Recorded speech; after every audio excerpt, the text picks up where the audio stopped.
Ok, bonjour. Aujourd'hui, petite vidéo qui suit les dernières dans ma logique de correspondance avec ChatGPT API. Aujourd'hui, je voudrais montrer un peu de code pour faire suite au précédent que j'ai montré et juste montrer une idée supplémentaire qui est la génération de fichiers. Puisque j'ai déjà présenté Chatbot IA, je vais aller très vite. Je peux créer New Chatbot pour parler avec ChatGPT en donnant un titre à ma conversation et dans un premier temps, lors de la création, un premier prompt système. Et donc, possiblement, à partir de là, par exemple, je peux obtenir une conversation où je parle à un bot qui est dédié à la création de horoscope. Par exemple, je pourrais dire crée-moi mon horoscope. C'est écrit horoscope du jour. Je suis du signe Vierge. Hop, je clique, j'envoie, ça load. Talala.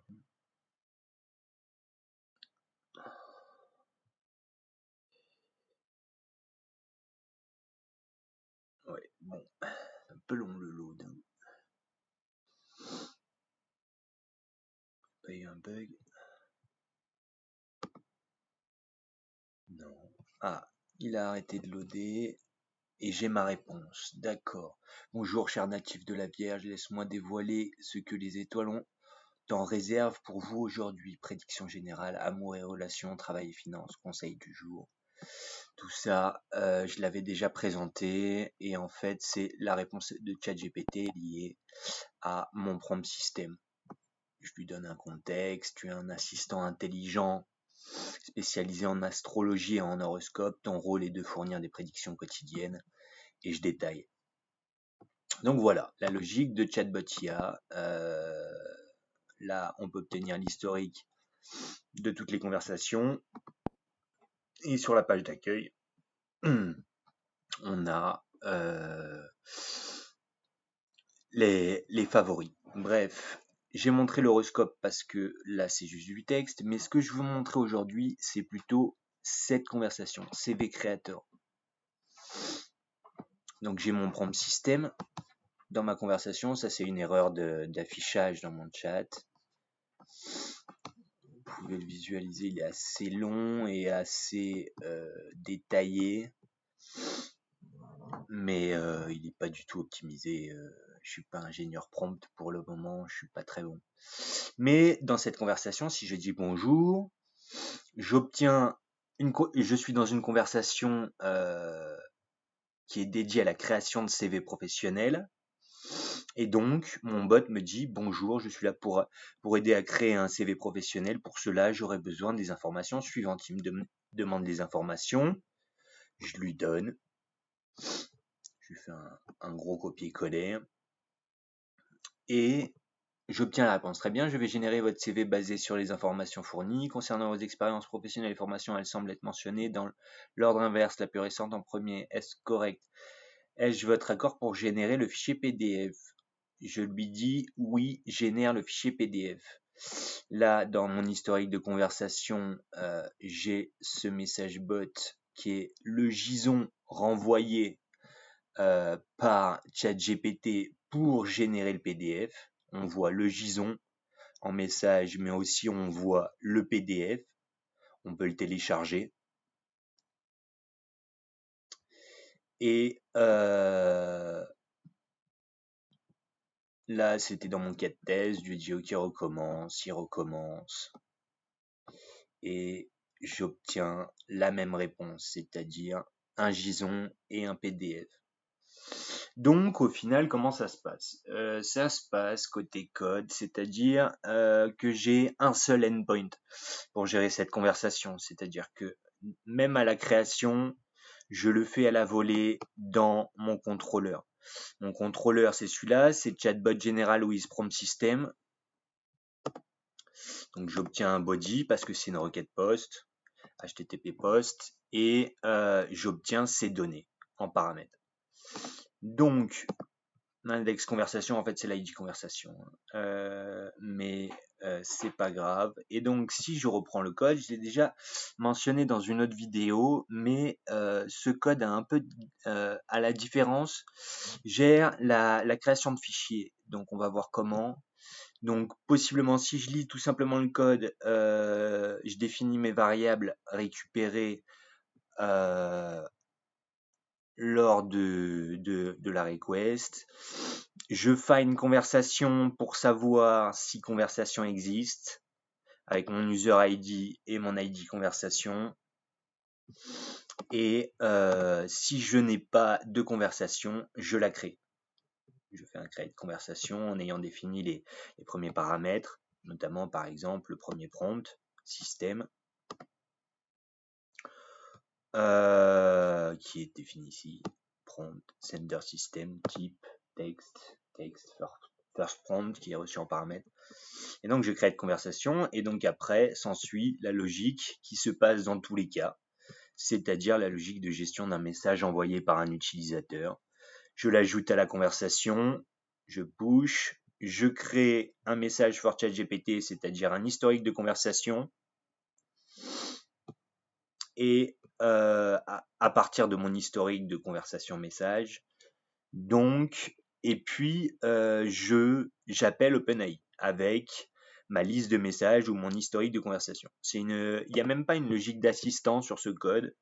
Il est assez basique. On pourrait l'améliorer en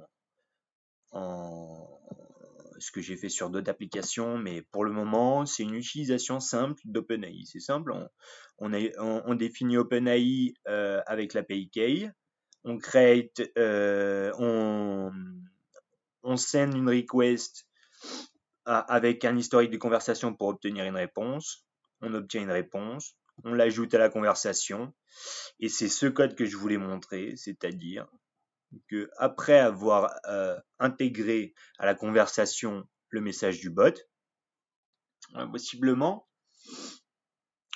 si on traite tout simplement l'idée de dire que dans mon prompt système, je dis retourne-moi un JSON, c'est celui-là, avec certains paramètres et ce qu'on attend pour générer un PDF, et on lui dit rajoute à ton JSON file reply true en variable. Et donc là, je fais la démarche dans mon code de bot replied include file reply true.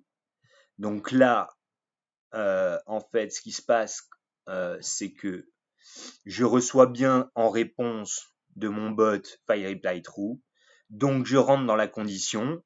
Et au final, à ce moment-là, j'ai juste un traitement à faire à partir des données JSON que j'ai récupérées. Donc j'envoie ma réponse à la fonction GeneratePDF. J'obtiens un PDF GeneratePass, parce qu'en fait GeneratePDF, ça génère bien un PDF et on récupère une string qui est le pass du fichier sauvegardé. Donc on l'ajoute à la conversation en mode système, PDF generate pass avec l'ID conversation et on met le type de données à file. Comme ça, on sait que c'est un file pass et on peut réagir côté front-end. Et puis, on retourne l'information.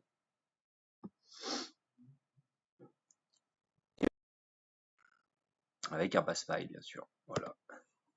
Et donc, c'est juste cette logique dont je parlais dans ma dernière vidéo, c'est-à-dire réagir à un JSON de ChatGPT. Un retour JSON de ChatGPT pour générer possiblement certaines choses de manière dynamique. Donc des fichiers, possiblement, on pourrait faire des actions aussi, on pourrait en mode agent, possiblement, ça c'est intéressant. Voilà, ce genre de choses. Donc possiblement, je voulais juste parcourir la fonction Generate PDF. Elle est un peu dégueulasse, mais en gros, on parse le JSON. Comme on a défini dans notre prompt que possiblement on veut obtenir une variable listText et listLine, on obtient les informations, on crée le PDF, on boucle sur listText et listLine pour générer les informations dans le PDF et on le save, on renvoie l'information.